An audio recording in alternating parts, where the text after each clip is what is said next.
we'll throw them in a room, they'll make 50 million calls a day, and that'll drive new logo. That just doesn't really scale anymore like it used to. I mean, maybe, I'm not saying you shouldn't do that. We still have a really strong BDR program and opportunity there. But the idea that you can just hire another BDR and you're always going to get more and more productivity out of it, it just feels less and less likely because the market is just so inundated and saturated. It's hard to get anyone's attention. Welcome to Revenue Insights. We're joined by revenue leaders from some of the highest growth companies. Together, we explore how they built their revenue teams, the journeys they've been on, and the lessons they've learned along the way. Revenue Insights is brought to you by Abts. We're an AI-first revenue intelligence platform designed to help you close more deals, retain more customers, and forecast better. Enjoy the podcast. Hello, everybody. On today's episode of the Revenue Insights podcast, I'm thrilled to have Mikey Abts, Vice President of Sales at Recast Software. Mikey has built his career helping sales teams consistently uncover and generate high-value opportunities from his time at SAP Concur to Nintex, and now leading sales at Recast. With a deep focus on empowering sales teams to drive revenue through proactive, strategic engagement, Mikey combines practical tactics with modern, data-informed approach. Today, we'll dive into how he creates and scales sales-generated opportunities, ensuring teams consistently deliver measurable impact. So without further ado, welcome to the podcast, Mikey. Awesome, Guy. I'm excited to be here, and thanks for having me. So before we get started, perhaps you could give us all a little bit of an introduction as to what you're currently doing and perhaps a little bit of information about kind of how you got there. Yeah, let's kind of start with what I'm currently doing, and I've had a bit of a strange background, so I can give the high notes on that. But yeah, I'm currently Vice President of Sales at Recast Software. We sell software in the IT space, particularly to system administrators. As Vice President, it's new logo, current customer reps, also the BDRs fall under me, and the solution engineers, and covering most of the globe except a few parts of Europe where we've made acquisitions. Very exciting. And how long have you been part of that team? Yeah, so I'm coming up on 2 years here.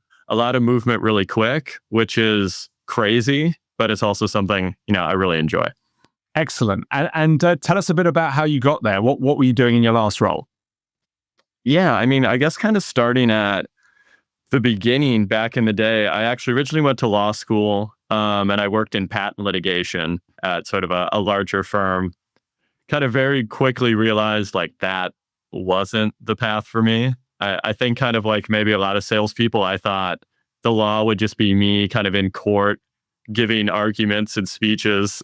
And then I quickly realized that's, a tiny part of it, right? It's a lot of back-end paperwork. So I ended up kind of transitioning out of that.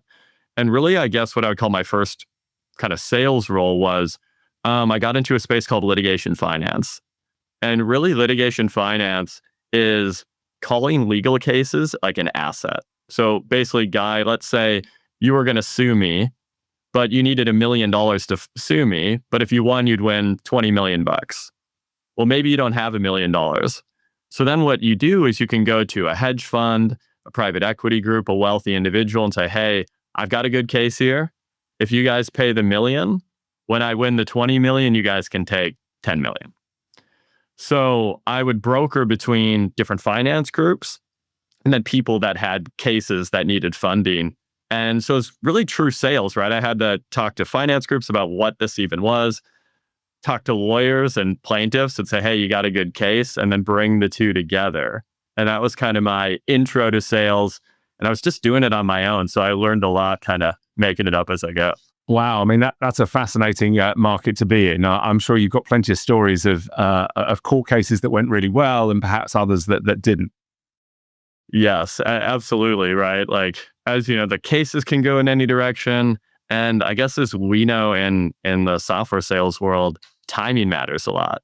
And, sometimes a legal case can go on 4, 5, 6 years, which isn't ideal for investors, right? Absolutely. So you moved on from there, and what did you do next? Yeah. So from there, I ended up actually meeting a kind of wealthy individual who had his own family office, and he was like, "Hey, let's do litigation finance, and let's try to do utility scale solar investments." So basically developing really large scale solar fields and then typically selling them to like, a Google or a Microsoft that needs a lot of power, often for like a data center, but they also want to go green. They don't want to take a ton of bad energy off the grid. So we ended up actually starting a solar energy company that went well for a while, and then it kind of went topsy-turvy. That kind of ended up completely skidding off the map and folding. And I was like, okay, this has been fun, but I think I want to do something maybe a little more predictable. And then so jumped into sales at SAP Concur. And that was kind of the beginning of my software sales career. Got it. Okay. So you decided to step into software sales as a safer option. Yeah. And I think also to learn what even a typical corporate sales job and process looks like, right? Like a more entrepreneurial role is what I like. And I think that's kind of why I've ended up even at Recast and more in early stage software. But I think first I needed to learn as well, like if you're at an SAP, a Microsoft, a Google, like what does that look like? How are territories structured? What is the typical sales process? So SAP Concur is as dialed in as like any software company in terms of just like, here's how you find prospects, here's what you say and what that sales process looks like. So learned a ton there of just like standard format and process. So it was a really good stables, somewhere where you really learned your craft at SAP Concur. Yeah, I did both. New logo there, learned a ton there. Also did current customer. So it's nice that I got to understand, how you drive revenue on both of those sides. And then a gentleman named Ben Brewer, who was running sales there, ended up going and taking over as CRO of Nintex. And then when he went over there, he introduced me to some people, and I ended up making the transition over to Nintex, running their enterprise sales for current customers initially. Very good. And you were there for about 3 years now, is that right? Yep, there. And kind of ended up doing both current customer and new logo, like leading that from a leadership perspective. And Nintex is private equity owned. Tomer Bravo was the main investor when I showed up there. And then they had a large exit to TPG. I think this is public, a little over $2 billion.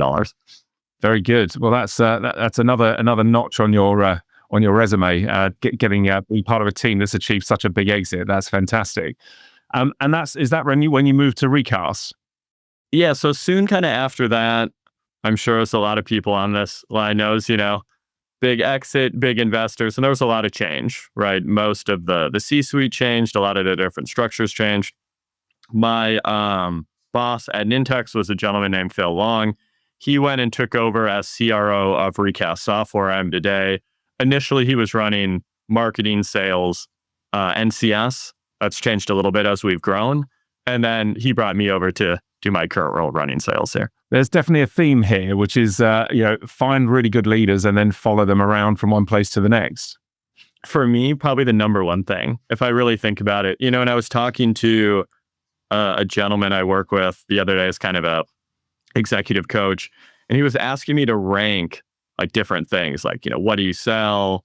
How much money do you make? What's the purpose behind it? Who do you work with?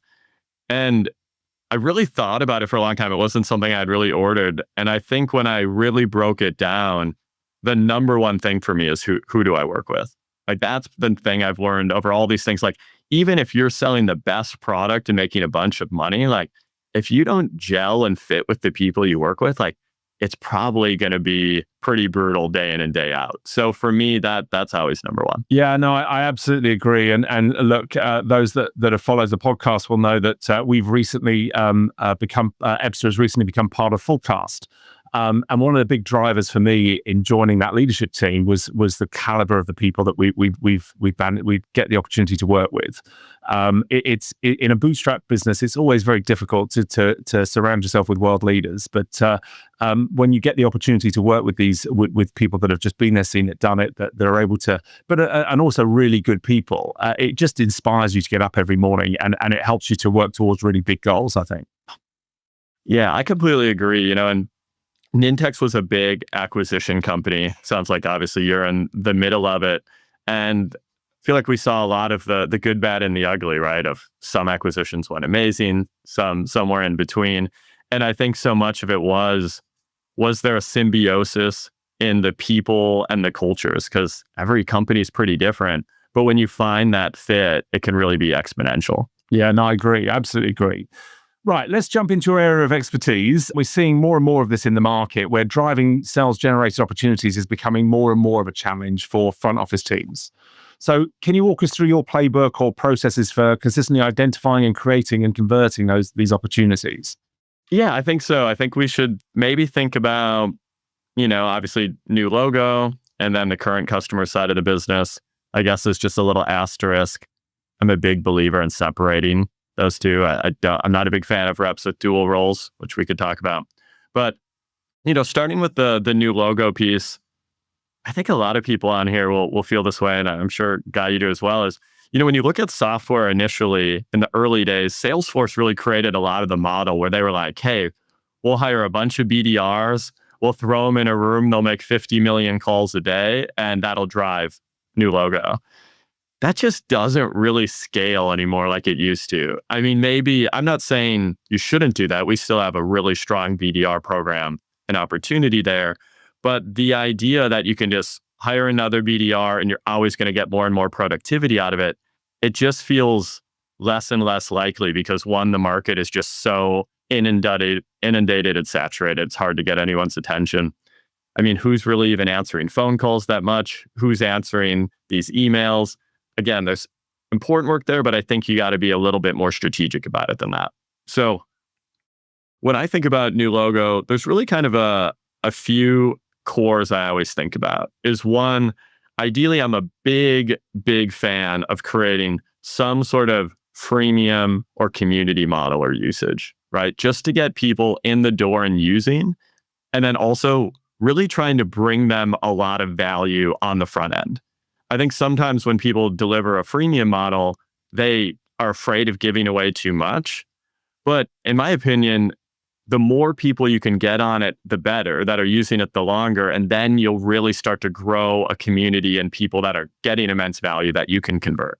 Whereas if you give away something that isn't that valuable and nobody cares about, yeah, maybe you didn't give away too much, but how are you really going to grow that? So a big thing for me, I'm always thinking about is how can we work with our product and marketing team to figure out different ways we can provide freemium value and then rally webinars and promotions around driving people to a free tool. This episode is sponsored by MailTrap, an email delivery platform built for product companies that send at scale. Go for high inboxing rates. Try today at mailtrap.io.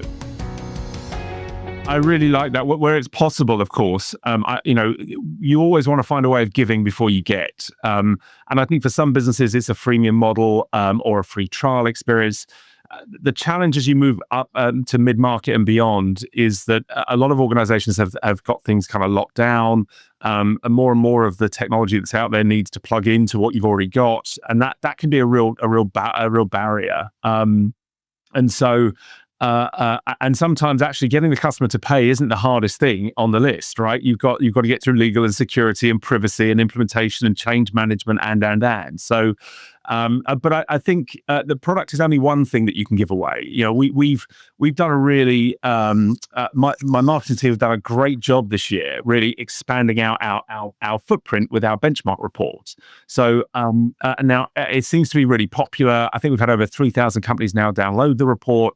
And we get lots of questions and and people love the insights. And while it's not the product itself, it gets people thinking about being much more data driven in the way that they operate their go-to-market motion. And hopefully it presents ourselves as those kind of subject matter experts. So when they are in the market, we get the opportunity to have that conversation. But I absolutely buy into the principle that we all want to be able to, we all should be trying to give to the community better than before we receive. And what's really interesting is one of the things we do for customers is we give every quarter, they get an audit of their whole go-to-market motion in a report we call RIAS. And one of the really interesting data points that people lean into is looking at source. Where did we get our leads from that convert? And time again, you can see that partner channel giving the highest possible kind of sales velocity on those deals. So maybe we don't get that many deals through partners, but the ones that we do, they close quickly and we get a really high conversion rate. And the deal values are usually pretty high as well. When we look at the deals coming in through the inbound team, usually we see a lot of volume. So, they're generating what they perceive as sales qualified leads. But when we look at the conversion rates, when we look at the velocity or the dollars per day we get it from the deals generated from those outbound teams, it's usually the worst conversion rates of all. Even lower than inbound traffic coming in through paid adverts, for example. So relationships really do drive revenue, and I think what we try to do is, and we do have 360 sellers. They're not responsible for generating all of their own opportunities, but the ones that they do have a target of self-generated leads that they are responsible for generating, and we encourage them to get to events. Go and meet people in your community, go and shake hands, go and build relationships, because it's one of the things that AI is never going to be able to do for us. But it's something that we really need to encourage our sellers to be spending more time customer facing and engaging with those prospects. Yeah, I think you really nailed it on a few different points there, which is, one, it's going to determine on what you're selling and what your product is, what you can give away. But there's going to be something you can give away, whether it's like a report. Ideally, what I'm always trying to find is there a way we can get data from them, whether it's their usage of a freemium product, somehow a report that can tie into what they know, something they can fill out. It can be tricky with security requirements, but sometimes we can actually get into their system and actually provide them with something valuable that states, hey, based on your actual company and data, here's the value that we will provide and why it makes sense to ultimately purchase the software from us in a justified way. Like, you guys have seen, I'm sure every company is people want a data-driven approach that they can really articulate, and we need to give that to them. We need to make it incredibly easy for them to buy and pitch internally. And when we basically just give them some generic information that, hey, this will be more efficient and save time, it just doesn't really land or resonate much anymore. I absolutely buy into that. And if you can talk the customer's language, if you're actually referring to their individual sellers or their specific use case, they're much more likely to buy into it and relate to the business case themselves. So I absolutely buy into that. Up until in our world, we're really focused on how do we get more sellers hitting quota, and how do we deliver a really accurate forecast in a much more consistent way? And the harsh reality is it's not a difficult solution. It's not a difficult thing to achieve, but there aren't any shortcuts. And you start with the data, you convert it into insights, you then need some sort of technology platform to give you some structure, and then you need a change agent. And for us, we launched our own kind of services wrapper around that. We called out these RES reports. But it was a real heavy lift. We had to get the customer implemented. We had to get them activated. We had to get their data on our platform before we could deliver them these insights. We literally about 3 months ago, we now are in a position where we can offer REAS as a standalone service. And it's unlocked so much opportunity because the customer doesn't need to commit to buying licenses. They don't need to commit to the change management. And we're able to give them that holistic view of everything that's going on in their go-to-market motion and what they need to prioritize to get more sellers hitting quota. And they get that kind of as a one-off report before they have to make any big buying decisions. And it's been transformational for us, shortened our sales cycle, increased the average deal values, and increased our win rates. Yeah, because it gives you to a really nice call to action, right? Like oftentimes you'll go to a webinar or people will be going to a conference and then it's like, what next? Well, it's like, well, why don't you buy our software? I think they call it foot in the door theory is like, hey, this is a pretty, low risk, easy way to get some value. And now we're starting to build into the sales cycle. But if we're going back to what we were talking about at the beginning, where it's BDR cold calls someone and asks for a demo, it can be done, but boy, is that tough, right? Whereas you can deliver them some sort of value, a simple call to action, have something marketing, product, and sales can rally around. Like now we could start moving things through the funnel. So that's a really important kind of pillar I like to start with. And then another big part for me is when BDRs and reps are outbounding, how do we do that in an intelligent way, right? Not just a spray and pray. So one, I'm always looking at different softwares that provide signaling. I've used a bunch at this point. One that I'm using right now is called User Gems. And basically, right, we've built a bunch of different signals of, okay, they previously bought us, they're at a new company. That's one. We've also built signaling around if they're using a free version of our product and they hit certain levels of activity and using certain actions within it, that signals a high propensity to buy. Companies that are hiring IT sysadmins, strong predictor of buying for us. That's another signal we have in here. Companies that are growing, and ideally, we start stacking these signals. So the higher quality signals that stack together, those flow to our AEs and reps to go into sequences and flows. The other signals, maybe that have a lower propensity to buy, those flow to our BDRs. But now instead of just targeting the whole world, we're being really thoughtful about who we're reaching out to and based on the signaling, what that messaging looks like. I really like that. So you take responsibility for defining ICP at kind of at the top level, and then you're looking at all of these different signals. And it's only when they have a certain stack of signals that the frontline sellers, the BDRs and the AEs get access to those leads. And is that about right? That's exactly right. We're actually able to kind of funnel it into, like a score, like you've probably seen before. And yeah, anything over 80. We have go to reps, anything under goes to BDRs, but that has to meet a certain propensity to flow to a BDR as well. What do you expect in return? Is there a turnaround time that you expect them to hit, or a minimum number of outreaches, or a certain number of sales generated opportunities they need to generate each month? What's the line in the sand for you guys? Yeah, so kind of a few things is, one, we have kind of X amount of leads with like a cap on it because we want it to be manageable, but we want them to be worked, really well. So I'm trying to think offhand, but I think it ends up being like maybe 10 to 15 new accounts. Sometimes those will have 3 to 4 contacts within it. Ideally are flowing to the new logo reps, much deeper for the BDRs. I think that ends up being like 30 or 40. Those actually automatically flow into a sequence that has the content written, both for what the emails will look like and what they should say on a phone call. So it's pretty like, I don't want to say idiot proof, but it gives you something to jump off on right away. Once we get a better handle on conversions over time, I'm really interested to then figure out like, what is a reasonable expectation? I don't think we have enough data yet to really understand what that should look like. So how do you balance that kind of sales generated opportunities with the energy that they're expected to spend on existing pipeline or partner channels? Is there a 60-40 split, or is it are you just leaving it to the individual AEs to prioritize their own time?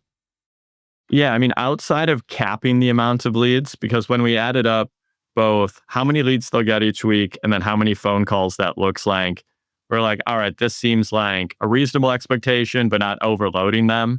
But also, like, sometimes these things just become, all right, we got to start somewhere, and then we can kind of bend the model as it adapts. Yeah, understood. So do you find it difficult to motivate the sales team to think more like hunters than farmers, especially in the kind of enterprise accounts where opportunities might not be as obvious? Absolutely. So, I mean, I think that's one reason why I like the people focusing on current customer, focusing on new logo, because what I found in other structures where I've had it both is, reps are smart. They always take whatever's the easiest path to value. And at some companies, actually the current customer motion, like they feel like there's some simple stuff there. So that's where they focus. Or maybe they have decent lead flow, new logo, and they don't really care about the current customer. Similar to doing a BDR, SDR division versus inbound and outbound, I really like to have people focused on one thing so that they have to get good at that and don't kind of take the easiest path to value. In terms of getting new logo people to focus on generating their own outbound, I think that's always a challenge, right? I think especially when I first came to Recast, it had a pretty strong inbound engine, which is one of the main reasons I wanted to come here. But like any company, as we start to scale, start to try to hit more and more numbers, right? We're scaling up the amount of reps we have, the amount of inbound that maybe those reps had initially where they didn't really have to do any outbound, like now they do. So yeah, it's fundamentally a cultural change. I'm very much, at least always trying to initially motivate by the carrot, right? So lots of spiffs, lots of contests, lots of things to just try to make it where, hey, that's actually fun both to close deals, but also like to really get rewarded for doing the right activities. Ideally, once they do that enough, it just becomes a habit. Yeah, sellers love a leaderboard. It's fair to say, and incentives definitely drive the right behavior. You just got to make sure that you're not incentivizing the wrong thing. But and I've made a lot of those mistakes over the years. But do you have internal RevOps, and if so, how do you work with them? And do you see the data analytics team enhancing your ability to identify potential opportunities that might otherwise be missed by the sales team? Yeah, so kind of a few thoughts on that. So one of the things that was nice about when I came to Recast is also the COO that was formerly at Nintex ended up coming here as well, who's a really talented RevOps professional. We do use Salesforce, we do use Gong, and I've always been deeply interested in how to apply AI to what we're doing. I'm not saying I'm the best at it, but a lot of things that I'm working on. And one of the things I've really just kind of kicked off in the last few weeks is, I guess taking one step back, we're a deep Microsoft shop because the products we sell fundamentally enhance Microsoft products. Not to go too deep into it, but, Microsoft has Intune and SCCM in the IT space. We are kind of add-ons to those. So everything we do runs through Microsoft. So we have Copilot licenses. Gong was able to just finally release a beta connector of all the Gong data and transcripts into Copilot. Was also able to just set up a Salesforce connector as well. The reason that's been kind of interesting, I'm starting to play around with it, is with Copilot Researcher, just fundamentally just like, if you've used DeepThink or researching on ChatGPT, you can actually stack all the data pulls out of Salesforce with all the Gong transcripts and start asking it some really interesting questions about what's historically happened. You can even ask about specific reps and where you're going. So I'm excited to play around with that, but I certainly haven't mastered it yet. I'm very early days on that.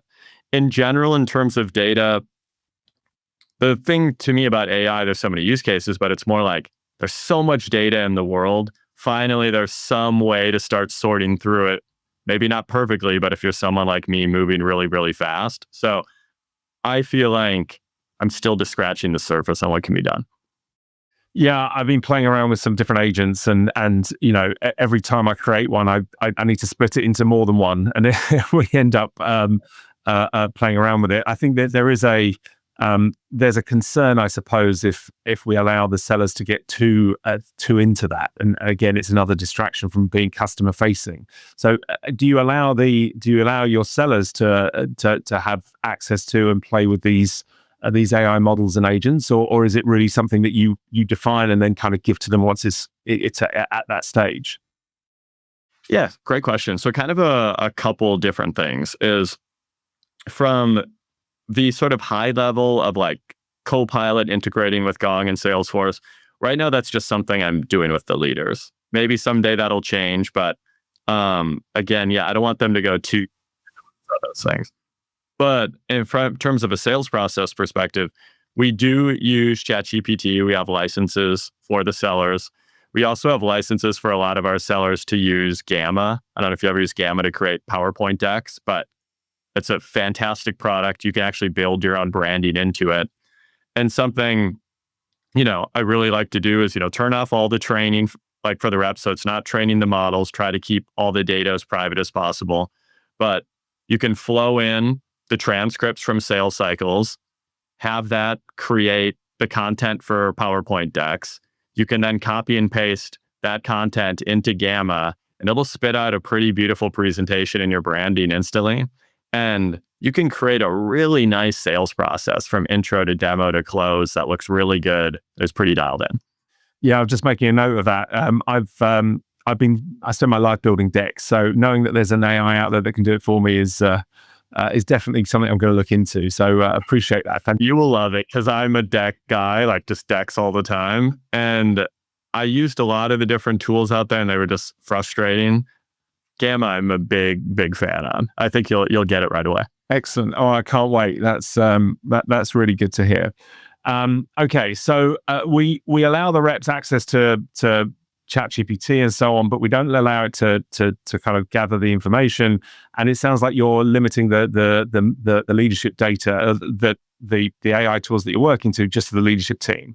The one use case that we found really powerful was really all around qualifications. So we've plugged in an AI bot so we'll plug into a Gong call recorder or a Zoom or a Teams, and we've got a widget in Salesforce where we will populate whatever the methodology is that they're using for qualification. So let's say they're using MEDPIC, we'll populate the MEDPIC for them and score it. And we found it to be one of the key drivers to improve conversion rates, not necessarily at the conversion rates of leaving discovery, because people seem to skip through that quite quickly, but the positive impact on late stage win rates is reduction of slippage at late stage by asking those qualifying questions, and more importantly, allowing the AI to highlight back to the seller what parts of the qualification maybe they haven't dived into well enough. Have they really identified that critical event? Do they know that they've got a budget? Do we understand who these economic buyers are?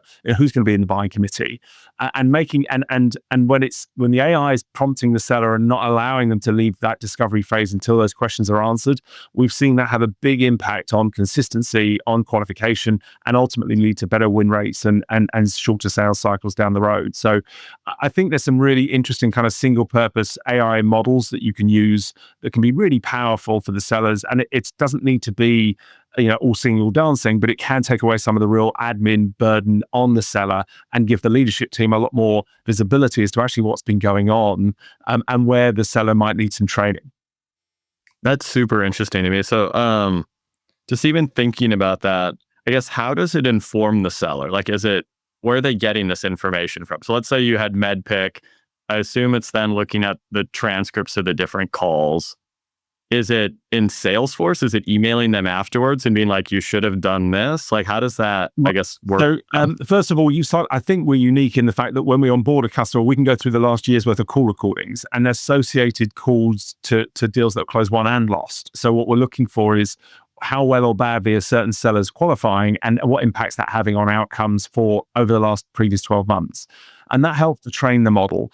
And then we had this widget that we hold that we capture the data in is a Salesforce widget, or for customers that are using HubSpot, we've got a HubSpot widget. So where it gets clever is when the RevOps team decide to use the scores within the qualification widget to gate the ability to move from one stage to the next. And they have to get permission to override that from the manager, and that in itself has given them the consistency.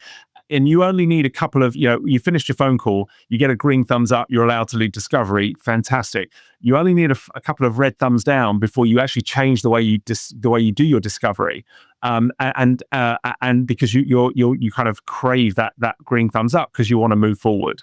And so we've seen it a much better training tool by gamifying it than necessarily sitting people in a training room showing them how to fill out the MEDPIC or how to game the system. I like that a lot. That's really clever. The AI is certainly nowhere near as broad as someone like a Gong, because I know they do some really cool things with the call recordings. But it's really focused on that qualification question and scoring it consistently across. You might have 100 sellers, and you may have run 1,000 sales processes over the last year, but having that consistent view and understanding, look, seller X is consistently underperforming when it comes to identifying that critical event. So we know specifically we can give them that training and use that as a gate to not allow them to progress without clarifying that point with the customer or the prospect. Yeah, and to that point, what I also like about it, and something we found really helpful, is when using call recordings and things to provide feedback to sellers. Like even just upload a transcript and say, hey, what were the top 5 things I did wrong or right here? I find, and this is probably just true of all humans, people are actually more open to taking the feedback from the AI. Sometimes it feels maybe personal coming from a manager, but the AI said 5 times in a row, like, they're not doing this. And they're kind of like, yeah, that's right. And I think there's almost something about the green thumbs up too. It's like, well, this is pretty just data driven and I don't have anyone to argue with. It probably lands a little cleaner. Yeah, and of course they get an opportunity to fix it before they sit with their manager. So they can, I identified this problem, this is what I did about it, and look, I've got my green thumbs up now. So it kind of gives them that opportunity to win, and getting the seller and the leader looking at the same data points and identifying the same weaknesses in the process. It means it turns the pipeline inspection meetings into much more consistent conversations about what could be done better, rather than allowing the seller just to take over and talk about how great they are and how much they love them and they're definitely going to buy. Absolutely. Yeah. I mean, thinking about I guess, you guys and Forecast and all these players in the space, it's like, I can almost imagine some tool, right? Where it's, it finds a bunch of signals, those pop up to a seller of, hey, reach out with this information. Then the call is giving them lots of feedback on what the discussion should look like. That's updating the CRM. It's going into Gamma, maybe creating the PowerPoint decks for the next call with talk tracks already built into it. Like, I can imagine a pretty beginning to end workflow we're probably building towards right now in this kind of AI application era. I agree. I think that the tech in revenue operations is going to be transformed over the next 3 years, and I don't think you'll be able to recognize it to what it is today. And part of the reason that we chose to join Forecast. So, Mike, as we look ahead, what do you see as the biggest shifts in how sales teams will generate opportunities over the next 3 to 5 years? Interesting. I mean, probably touching on what we were talking about before on the AI piece. When I think about, when I first was entering sales, the amount of admin time was massive. I even think when you look at stats, I think it's still undervalued of how high it is. And not only that, the level which that admin time is kind of like, it's a lot of jumping back and forth. It can be kind of frustrating. And when you look at really the modern era, even with a lot of these tools, I think the average software rep is still spending a ton of time generating quotes, figuring out who to reach out to, planning for next calls, updating their forecast. And not only will AI be able to do these things faster, I think it'll do them better, right? And that'll bring a lot more consistency across the org when it comes to forecasting and planning. And I think it sounds like a nicer life for reps, right? That it's really going to come down to your ability to make relationships, run strong discoveries, really know enough to be consultative and push things forward, and then figure out how to frame up pricing proposals and negotiations. Yeah, I agree. I mean, with the benchmark report we just produced, we could see that average sellers are spending just 2 hours a day customer facing, while our top performers at nearly just under 50% of their time is now speaking to customers. So it's like one of those golf adages, right? The more you practice, the luckier you get, and the more time we spend talking to customers and prospects, guess what? The more pipeline we generate and the more deals we close. And I think we've almost got to get out of our own way and really free the sellers up to spend more and more of their time building those relationships, getting customer facing. And guess what? If you speak to 3 customers a day, you are going to generate more revenue than the seller sitting next to you that's only speaking to 2 customers a day. I mean, it's just basic math. You got to swing the bat. Exactly. And everything has changed, but actually nothing's changed, right? We absolutely still need to kind of do that. But look, I think I heard a really wise man say the other day that we can have all of this experience and all of this knowledge under our belts, but the truth is that none of us are sold in 2026. None of us have sold in 2027. And so we're not quite sure what the future is going to hold and how we're going to get there. But I think by being inquisitive, by being curious, by looking at these latest tech tools and looking at and having these conversations about how people are doing things, we've got our best possible chance of winning.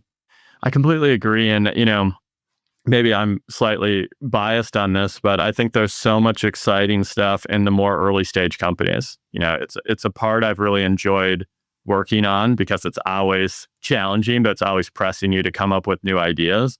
But when you think about what we're talking about, which is fundamentally, how do we take software and more hard coding that's still going to be there? How does that fuse with generative AI and different AI applications?